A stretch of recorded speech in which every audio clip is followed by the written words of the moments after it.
Pontianak, kota 1000 parit. Tanpa parit, mungkin kota ini tidak pernah ada. Parit hilang, peradaban hilang, gambut hilang, kota tenggelam. Karena mau dibangunnya kota ini di tepian sungai dan di atas tanah gambut. Namun, saat fungsi parit di Pontianak tidak lagi seperti dulu, bagaimana Pontianak harus beradaptasi?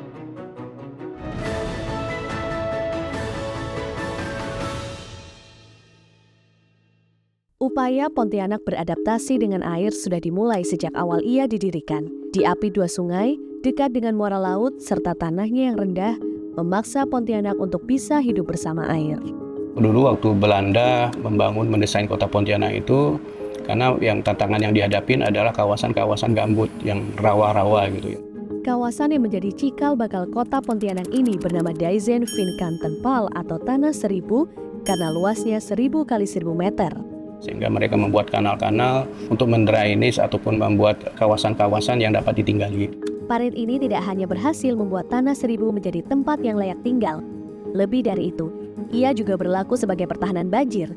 Tidak heran jika di masa selanjutnya parit jadi semakin banyak hingga kota ini dijuluki sebagai kota 1000 parit. Kini kota telah berubah. Begitu pula dengan peran dari parit. Karena kita dulunya masih berbasis pada parit sebagai untuk memenuhi kebutuhan manusianya. Ketika ada penggantinya, maka parit ini akan dinomorduakan lah. Padahal tantangan menjadi lebih kompleks. Yang biasa disebut genangan atau acap air ini kini jadi semakin sering, semakin luas dan semakin dalam. Isu seperti perubahan iklim, isu perkotaan, dan perilaku masyarakat juga dapat mempersulit situasi. Pontianak membutuhkan solusi yang menyeluruh agar bisa menjadi kota yang tangguh. Untuk memulai, Grey Infrastructure bisa menjadi solusi cepat. Konstruksi pintu air beserta pompa di area rendah atau polder bisa membantu mengumpulkan dan mengalirkan air secara langsung. Terutama saat musim hujan atau puncak pasang terjadi, parit bisa dirawat dan diperbesar sedangkan kolam mampu memberikan ruang bagi air untuk beristirahat. Namun ini saja tidak cukup.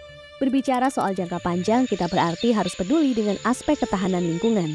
Artinya memang kita harus membuat bukaan-bukaan yang menjadi tempat larinya air dan menjadi tempat serapan air tadi dalam bentuk ruang-ruang terbuka, baik itu berupa ruang terbuka yang sifatnya aktif ataupun non-aktif gitu ya.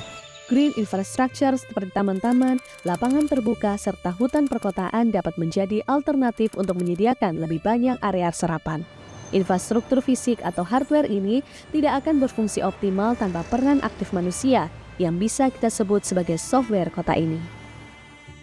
Upaya ini membutuhkan kolaborasi yang luar biasa, tidak hanya di dalam pemerintahan kota kita, tetapi juga dengan kabupaten tetangga, Kubu Raya dan Mempawah, dan dengan fasilitas vital dari pemerintah Provinsi Kalimantan Barat.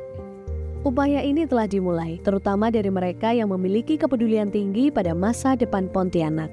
Nah, jadi saya ajak masyarakat tuh bercerita tentang kampungnya ini dulu seperti apa, kan? Mereka akan bernostalgia itu. Oh dulu kampung kami seperti ini, paritnya dulu besar, banyak ikan, ya kan, banyak udang. Kalau kita butuh untuk makan misalnya tinggal bawa serokan, kemudian kita goreng dan sebagainya kan, hutannya masih ada dan sebagainya, burungnya masih banyak kan gitu. Nah, jadi mereka yang merencanakan, mereka yang melakukan juga, bukan kita. Jadi kami memfasilitasi saja. Upaya seperti ini membuktikan bahwa masyarakat bukan sekedar objek, namun subjek dari perubahan. Dan dalam banyak kasus, pelaku utamanya adalah perempuan. Dan memang kalau bencana, saya sendiri menyaksikan ketika menjadi relawan banjir, yang paling ingin menyelamatkan dan paling rentan untuk tidak selamat adalah perempuan.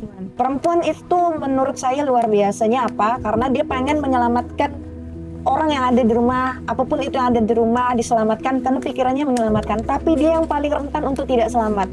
Karena secara fisik, pengetahuan. Nah, itu perempuan tidak punya kebanyakan. Tapi dia pengen menyelamatkan gitu.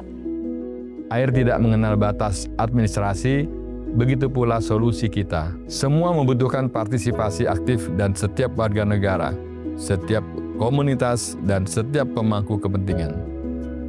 Membangun kota Pontianak yang tangguh berarti membangun sistem yang inklusif, meliputi kekuatan, teknologi, kebijakan, dan masyarakat. Dengan simulasi risiko banjir, masyarakat Pontianak dapat beradaptasi dan tidak perlu menjauh dari air.